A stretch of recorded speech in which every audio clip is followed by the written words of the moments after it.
तुर्की का शासक विश्व भर के मुसलमानों का खलीफा होता था। मुसलमानों ने प्रथम विश्व युद्ध में अंग्रेजों का साथ इस शर्त पर दिया था कि उनके धार्मिक मामलों में वे हस्तक्षेप नहीं करेंगे, लेकिन अंग्रेज अपने वादे पर कायम नहीं रहे। ध्यान रहे, प्रथम विश्व युद्ध में तुर्की जर्मन साम्राज्य और ऑस्ट्रो हंगेरियन साम्राज्य के साथ मिलकर फ्रांस, यूके और रूसी साम्राज्य के विरुद्ध युद्ध में भाग लिया। युद्ध समाप्ति के बाद ब्रिटिश सरकार ने ऑटोमन या तुर्की साम्राज्य के विघटन के साथ ही खलीफा पद को समाप्त करने की घोषणा की। इससे विश्व के साथ साथ भारतीय मुसलमान भी ब्रिटिश सरकार से नाराज हो गए और ब्रिटेन पर दबाव डालने के उद्देश्य से हजरत मोहानी के नेतृत्व में खिलाफत समिति का गठन किया गया और इस समिति ने शौकत अली और मोहम्मद अली के नेतृत्व में खिलाफत आंदोलन शुरू करने का निर्णय लिया। नवंबर 1919 को दिल्ली में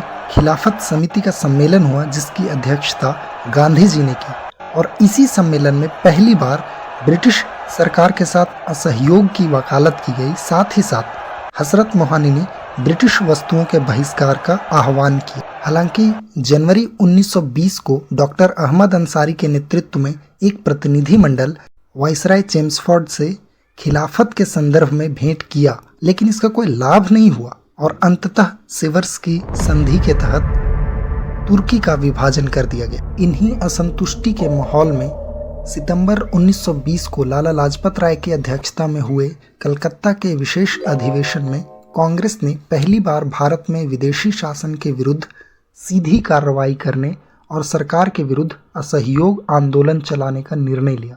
दिसंबर 1920 में कांग्रेस का वार्षिक अधिवेशन नागपुर में आयोजित किया गया। इसी अधिवेशन में सरकार के विरुद्ध असहयोग आंदोलन की पुष्टि की गई और कई महत्वपूर्ण निर्णय लिए गए।